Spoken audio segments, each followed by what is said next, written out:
Alright, so let me begin. What exactly is marriage? When did it start?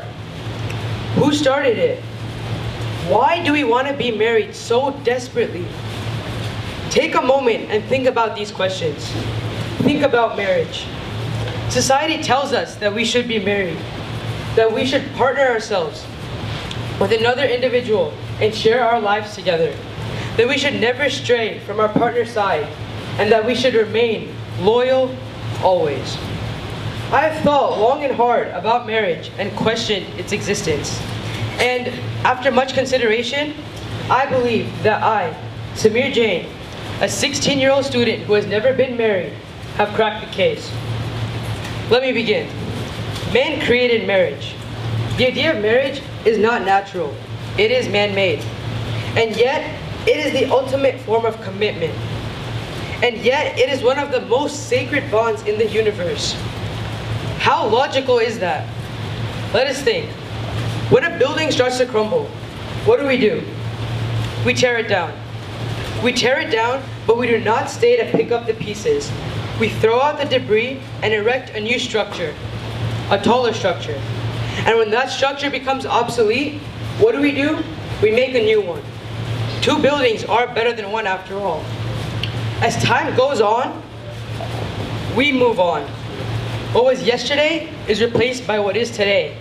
What was one yesterday is two today. What was permanent yesterday has changed today. But not with marriage. Marriage is a commitment. Marriage was yesterday, marriage is today, and marriage will be tomorrow. There is no replacing marriage, because marriage is sacred. But it is also man-made. And so, it is just as sacred as that falling building or obsolete structure. It is just as sacred as the things we replace every day. But we still cannot replace marriage. We cannot throw out the crumbling building. We cannot erect a new structure. Because marriage is commitment. Commitment to the same decrepit building day after day, year after year. Marriage, what has become the hamartia, the fatal flaw of humans, prevents people from succeeding in their ultimate goal. Marriage prevents people from being happy. But at the end of the day, marriage is commitment. Marriage is sacred. This is the exact reason why the Bengal tiger goes from tigress to tigress throughout the year, moving on as he feels. This is why the Hamadryas baboon has a companionship of up to 10 females at a time. This is why bulls mate with up to 40 cows each season. Because commitment is important. Because marriage is important. And because marriage is sacred. It is in this way that humans and not cows are bovine. We do not realize what is in front of us. We see evolution. We recognize evolution. And we study evolution. We know that with more mates come more offspring. With different mates come different offspring. And with more different offspring comes genetic diversity. And with genetic diversity comes evolution and advancement. Simple.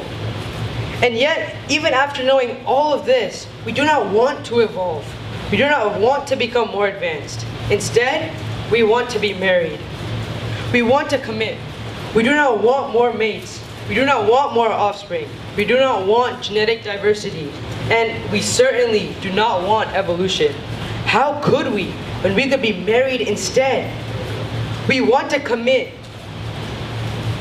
And everybody knows this truth, that marriage is a ruse, that it does not last. Yet everyone wants marriage. Half of our marriages lead to divorce, but we still get married. Because marriage is commitment, and because marriage is sacred. We do not want to ever be with anyone else. We want to wake up in the same bedroom every day. We want to wake up next to the same person every day. We want to wake up and live the same life every day. We want to fetter ourselves. We want to enslave ourselves. Why? Because marriage is commitment. Because marriage is sacred. It is pretty clear after considering a path of reason that marriage is unjustifiable. It provides zero benefits and actually prevents people from achieving their true potential. Marriage hinders growth and stunts advancement. And yet, we still get married. Marriage traces back to thousands of years, from which time it has become a part of our society. With a changing world and advancing world, we would expect to see the same change in this age-old institution. But alas, we do not. Marriage is now what it was for the Australian Aboriginals 10,000 years ago. Marriage is now what it was for the first Christians 2,000 years ago. Marriage is a sacred bond between two people. It has always been, and it always will be. Marriage is a celebration of commitment. Marriage is a belief that happiness is possible, and that with two people comes double the joy. Marriage is an official declaration of love. And just like all things man-made, marriage makes absolutely no sense. There's absolutely no reason for a human to commit to another, to limit his or her options, and to retard evolution. And yet we still get married. We want to go against all logic, and we want to give it all up. We are willing to relinquish our freedom. We are willing to risk our advancement. We are willing to do so just to show someone that we care. That's beautiful. Though it may be illogical, and though it may be bovine, it is certainly beautiful. Our desire to put it all on the line is what makes us human. Marriage makes us human. After all this consideration, I've come to the conclusion that marriage is actually not the fatal flaw of the human race. Rather, it is the beauty of it, the purity of it. Man made marriage, but ultimately, it is marriage that defines man.